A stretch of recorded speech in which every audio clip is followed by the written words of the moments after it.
বাংলাদেশৰ ঘটনা খুব চিন্তিত।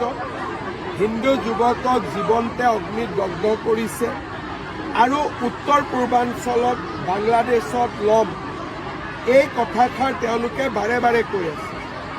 অসমৰ ভিতৰত চনটো বাদ দিয়ক 71-51 প্ৰায় লাখ লাখ বাংলাদেশী আমাৰ অসমত আছে।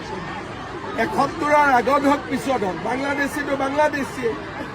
গতিকে আমাৰ ৰাজ্যখনৰ নিৰাপত্তা আৰু আমাৰ ৰাজ্যখনৰ ভৱিষ্যত ইয়াক আমি গভীৰভাৱে চিন্তা কৰিব লাগিব আৰু তাৰ কাৰণে বিজেপিয়ে সদায় জাতি মাটি ভেটিৰ কথা কৈ আহিছে। বাংলাদেশৰ ঘটনা খুব চিন্তিত। হিন্দু যুৱকক জীৱন্তে অগ্নিত দগ্ধ কৰিছে আৰু উত্তৰ পূৰ্বাঞ্চলত বাংলাদেশত ল'ম এই কথাষাৰ তেওঁলোকে বাৰে বাৰে কৈ আছে।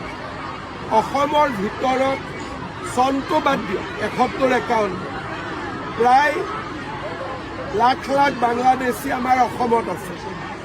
71ৰ আগত হওক পিছত হওক বাংলাদেশীটো বাংলাদেশীয়ে।